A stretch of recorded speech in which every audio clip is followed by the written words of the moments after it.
Is the president that out of touch? Republicans in the House of Representatives have actually passed legislation. It is serious. It is responsible. It raises the debt ceiling and at the same time cuts wasteful Washington spending. Republicans in the Senate stand in firm support of the Republicans in the House of Representatives. Meanwhile, the President of the United States has spent the last 3 months pandering to the liberal left. The President is playing a very dangerous game with our economy. It is time for Joe Biden to stop this debt ceiling madness. And now, Chair Elise Stefanik.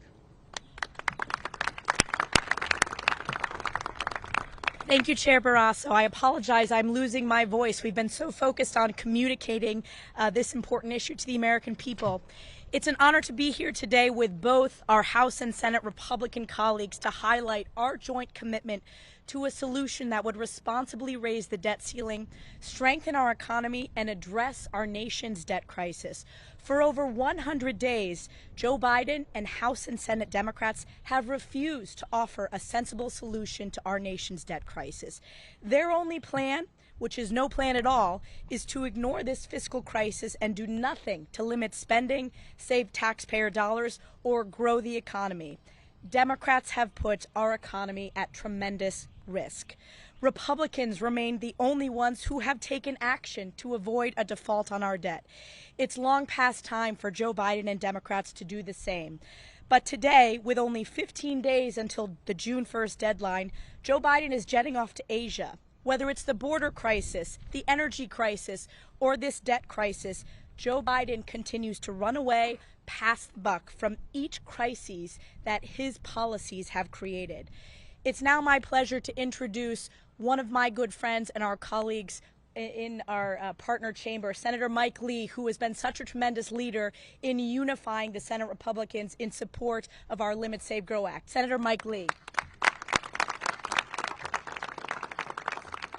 Thank you, Chair Stefanik. Senate Republicans stand united behind Speaker McCarthy and the House Republicans. We all understand the gravity of the situation. We need to address the debt ceiling, and we need to do so in a way that makes a difference, to make sure that we're not back here in just a few more months, with spending having caused more inflation and ballooned our federal debt even more. So to that end, 45 Senate Republicans have acknowledged that they will not, they've committed that we won't support cloture, we won't support bringing debate to a close on any debt ceiling increase that does not contain substantive spending and budgetary reforms. Now, it just so happens the House of Representatives has passed precisely such a bill. We stand behind that bill. We need to pull up and pass that bill. We need to do it today. Look, the Senate has no business leaving town before an agreement has been reached. Let's get this done. Thank you. It's now my pleasure to introduce Representative Dusty Johnson from the great state of South Dakota. Thanks. Yeah, you bet. Mr. President, for 97 days you refused to negotiate with the Speaker. For 97 days you underestimated the unity and the resolve of this conference. For 97 days you assumed that ignoring this problem would make it go away. Now, we can't get back the squandered 97 days, but more concerning, sir, is the fact that you don't appear particularly committed to using the 13 days that we have left. Mr. President, cancel your trip to Japan. Stay at the table. Acknowledge the resolve of this team on these stairs and accept the fact that we must change how this town spends money. Inaction and intransigence will not wipe away $32 trillion in debt. Good grief, Mr. President. When is enough enough? Shame on anyone who refuses to act. Speaker McCarthy and this entire team have been responsible, reasonable, and sensible. Time is short, Mr. President. Let's get this done. With that, I'm happy to introduce a great legend from West Virginia, Chair Shelley Moore Capito. Go get him. Yeah. I should just sit down now that I'm a legend, but that goes against everything we do, right? It's great to be here with my House colleagues and my Senate colleagues. And I want to say, first of all, the gauntlet that Senator Schumer threw out to Speaker McCarthy when he said you can't have a plan, you won't get it done. Well, guess what? They got it done. And they have the only plan that we see that raises our debt limit, but also responsibly brings in fiscal sanity. Plain and simple, the president, who prides himself on being such a great negotiator, has refused to negotiate for 97 days. And so here we are on the brink of a Biden default. And I think we saw the helicopters going across here. I said, I think he's leaving now to go to Japan. I'm like, stop. You know, we have an obligation here. We have an obligation to the people that we represent. We have an obligation to ourselves as responsive legislators, to do the right thing. And the right thing was to get into the room. And as Dusty said, you can't go back and find those 97 days again. But it's time now for the president to get serious, to have fiscal responsibility, fiscal sanity. And I can tell you, I know it's hard to rein in the cats on the House side. It's really hard to rein in the Republican cats on the Senate side. And we are united behind our House colleagues. They did a magnificent job of showing strength, of showing a plan, of showing a common sense, plain and simple way to answer the great challenge of the fiscal situation that we find ourselves in. So I have full confidence that the negotiators in the room are going to be able to work this out with the Speaker leading the way. And I've heard Leader McConnell say more than a few times, this is not an unusual exercise to negotiate the debt limit, to have fiscal responsibility as a part of that. We've done it many times in the past, and we have to do it this time again. And I would like to introduce Representative Chip Roy from the great state of Texas.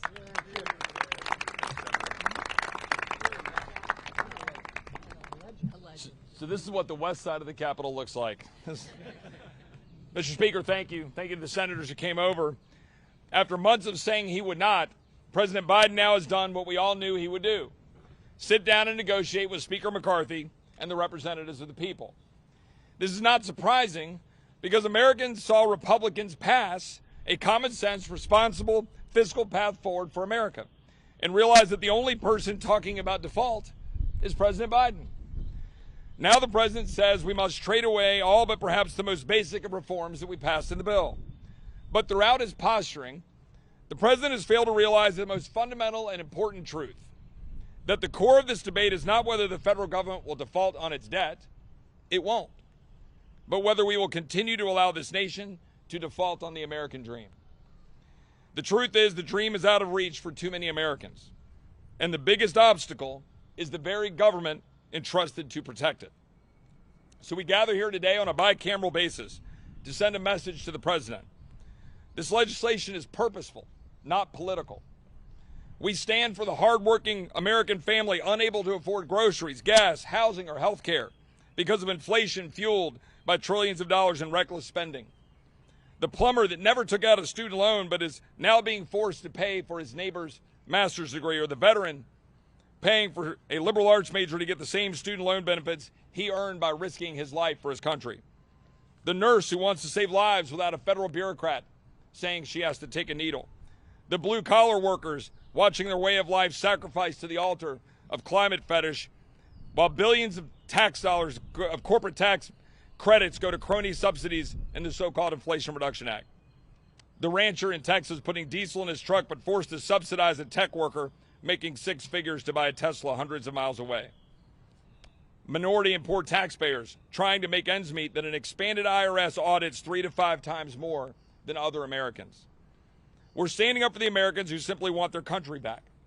And all they ask is that we stop recklessly spending money we do not have, racking up debt, weakening the dollar, driving up inflation, all to fund the very bureaucracy weaponized against their way of life, as we saw yesterday unfold regarding the FBI. We passed the Limit, Save, Grow Act to do just that, to shrink Washington and grow America. We did our job. Now it's time for the president to do his. Mr. Speaker. Well done, Chip. I'm so honored with the people behind me. You know, the president, 105 days ago when I sat with him, said he wouldn't negotiate. America's too great to have such a small, petty idea as that. Americans believe you should talk. We wanted to talk the entire time. But when he refused to take action, we did take action. We took action for the American public. You know, I watched Elise come up here and talk. Her throat's a little sore. She's been talking a lot, but she's a new mom. It's her first Mother's Day. I don't know if you've ever met Sam, happiest guy you've ever seen. But you know what? When Sam was born, he was handed a bill for $94,000. $94,000 to every new child born in America. That's the legacy that's being left. But we decided enough is enough. We actually want to give them a future, give them an opportunity, give them the ability to go further than the generation before them. And this is the moment in time to make that stand. The only question is whether we have a Biden default or not. It's the president himself. We passed something reasonable and sensible. All we say is let's spend what we were spending 5 months ago. Let's save, and the money that we have appropriated that hasn't been spent for 2 months, let's bring it back to the hardworking taxpayer. Let's put some caps on what the future Congresses can spend. Let them spend more, but only grow by 1%. And let's unshackle what holds the greatness of this nation back to build.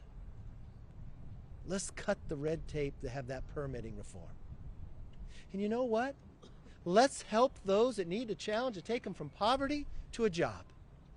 We've known it works. We've seen it work before.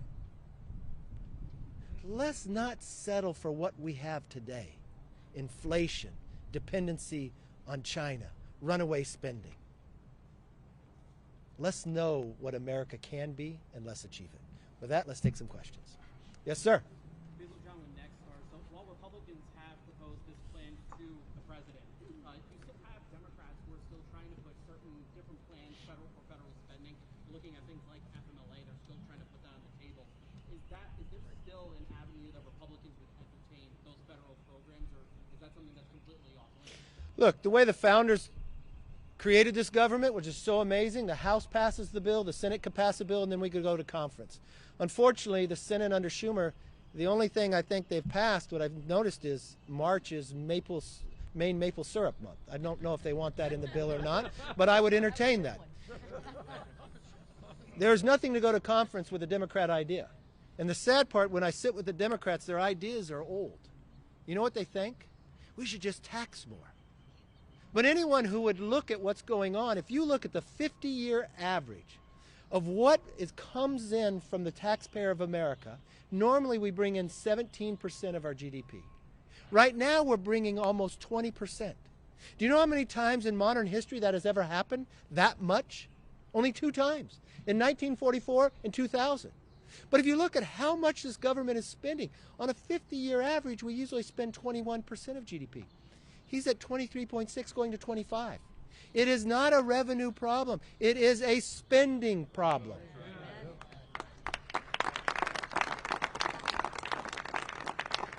And anytime you want to talk about, these are the people that are defending Social Security and Medicare. Because the Congressional Budget Office says if we go the course that President Biden wants us to go today, 3 trust funds go insolvent in the next 10 years. Never in the history of America have we ever seen a 10-year window like that. Social Security, Medicare, and the Highway Trust Fund. Do you know what happens then? They automatically get cut by more than 20%. Mr. President, stop hiding. Stop traveling somewhere else. America wants an American president focused on American problems, finding American solutions. We have them here for you. Yes, ma'am.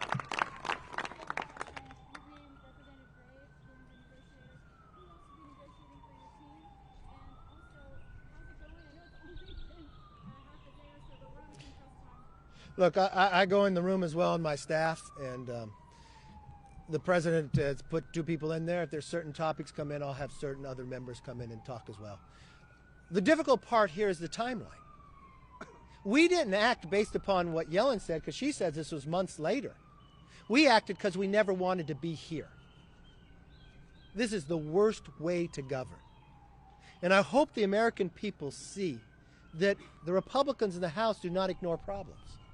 The Republicans in the Senate want to take it up, but Schumer won't allow it. We take action and find solutions, and that's the way we want to govern. Yes, ma'am.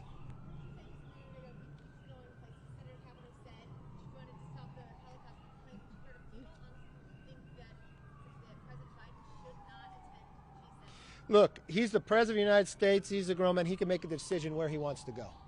And he can travel any place he wants. The only thing I know, if you thought for the last 97 days you were never going to negotiate, what are your priorities? I think America wants us to solve American problems first. He can decide whatever he wants to do. Well, I don't think it's going anywhere, for one. Secondly, you're sitting here with senators who have 45 who signed it's not going to do it. So is that even sensible? Is that even being productive? Is that even reasonable? Or is that responsible? It seems to me that would be playing into a Biden default.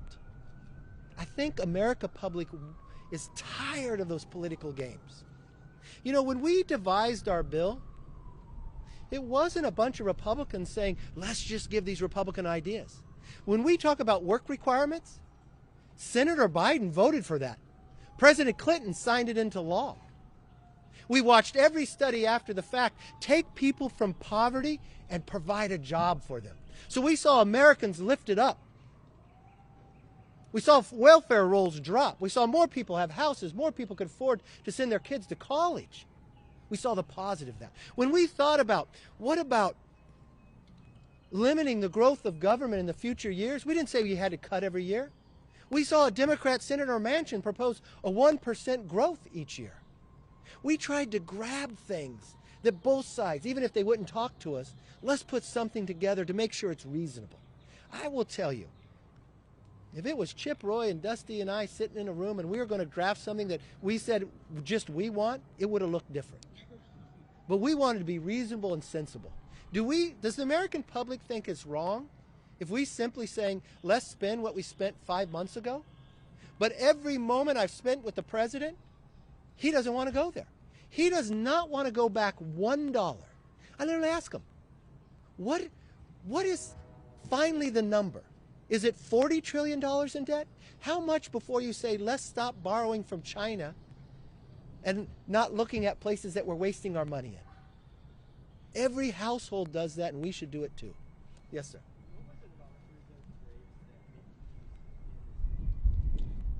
Well, I've watched Congressman Graves. He's been elected or appointed to our leadership table, and he's worked with all the different groups, and he's really been the individual that helped bring people together in crafting the bill itself of Limit, Save, Grow. So he has a clear understanding of where members are.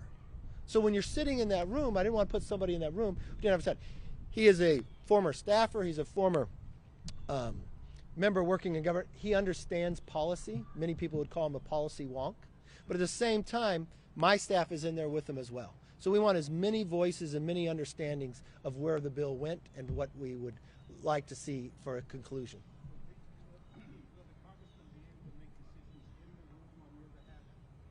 Yeah, we talk very frequently. I go in the room as well. So I think if the administration can make decisions with the president not there, we'll be okay. Yes, sir. When and if there does end up being a deal between your team and the White House, what do you think is the most likely, or what would you prefer, having the bill move through the Senate first or the House first? Or look, what happens now is, you know, with Schumer and the president saying all along, I won't negotiate the debt ceiling, they have to be separate, you don't have the time to play those political games anymore. It takes so many days to get through the Senate, so many days through the House. We have a 72-hour rule, which I'm not going to break. I think the American public and all the members should have 72 hours to read what we end up with if we're able to end up with it. I think the House should go first, and we can send it to the Senate. I know that the Senate, I guess, is out of session, but I'm sure they'll come back. Yes, sir. President Biden just said he's confident in the bill to get paid, but he also said on work requirements he'd accept not anything of any consequence.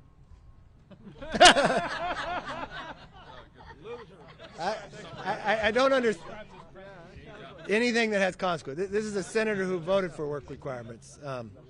Listen, I think when you're sitting in the room and you're listening to the American public, why wouldn't he want to help people get out of poverty? But listen to really what he's saying. So the decision he's making in his mind is, if he doesn't want to have something that has consequences, he wants to borrow more money from China to pay an able-bodied person who has no dependents, not even to look for a job, not even go to school for 20 hours. So you're going to ask little Sam to make that $94,000 higher because we're going to borrow from China for a person who could go get a job to not help him get one.